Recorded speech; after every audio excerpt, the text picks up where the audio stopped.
So give a huge, warm CTCS Business Conference welcome to Nick Bolton.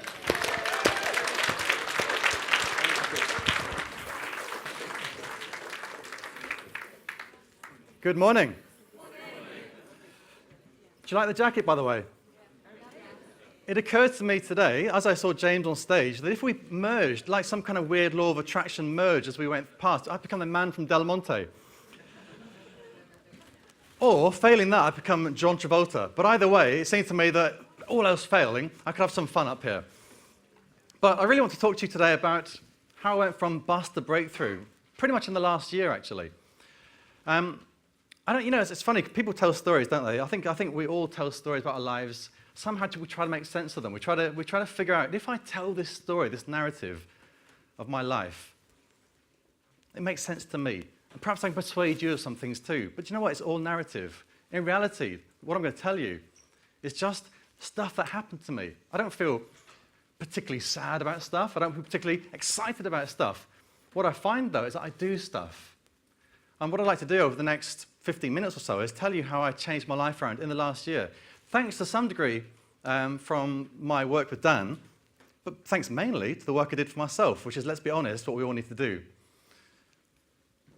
I'm going to talk about this place here, because when I thought, it's funny because I was thinking about where do I start this story. We can start all the way back when I was 28, and I left my first wife, and I was living in a flat with water coming through the ceiling, or I could start when I got my start to my first business. You know, what point do I need to start this story of my last year? And I realized it was here. It was on the back of this boat. I lived on this boat for 2 years. And about 2 years ago, I was standing right here, if I can use the just there, with some bankruptcy papers.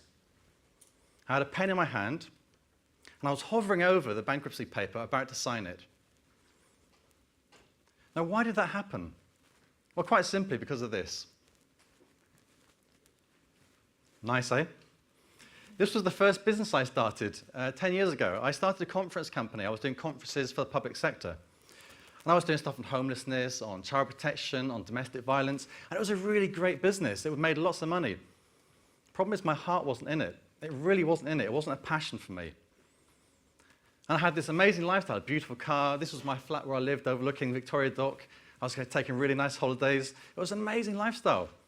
But it was costing me £10,000 a month to maintain. That was £10,000 a month I had to make from a business that I didn't even like anymore. That's a pretty grim place to be.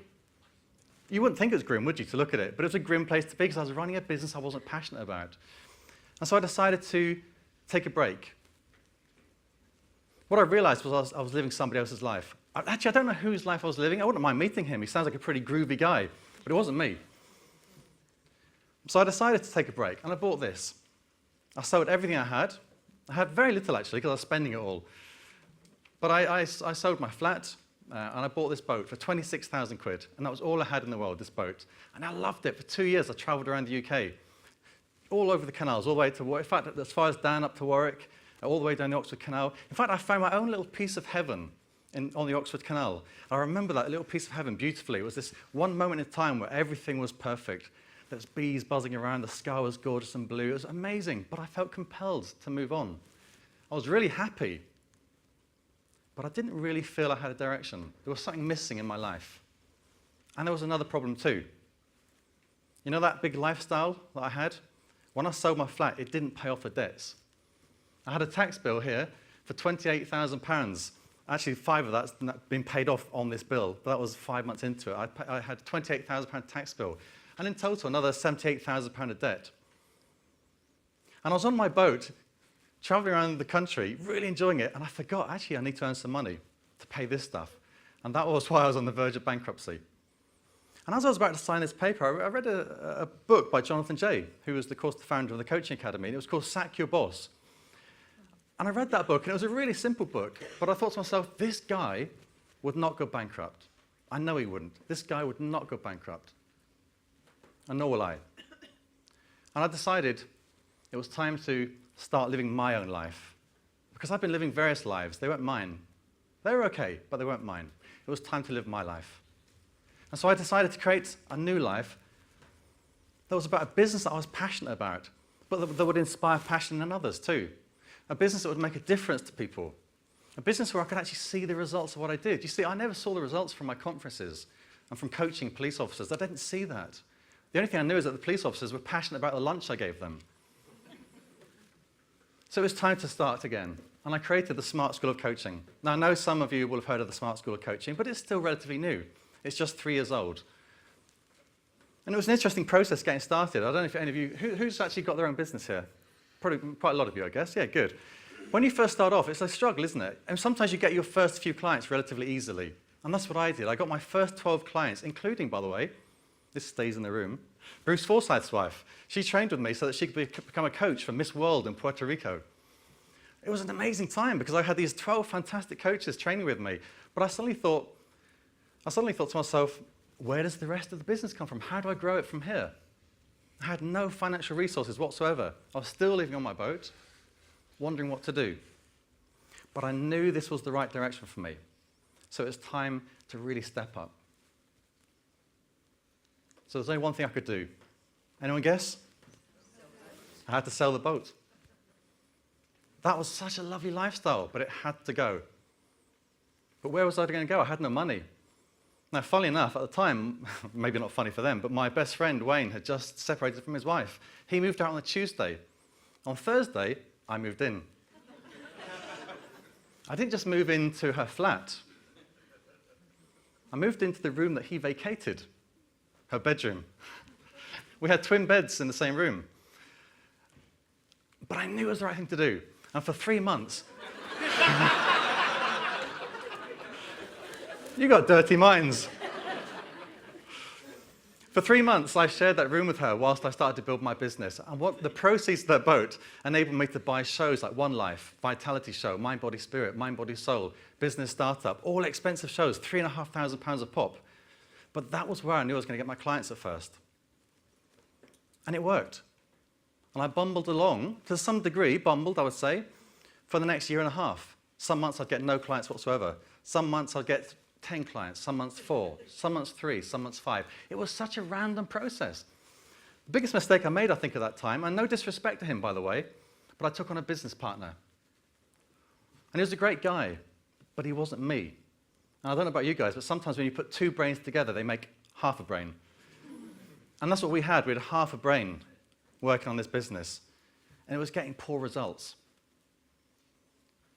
I got to a point, really, in April 2010, where I was sitting in this room where you guys are.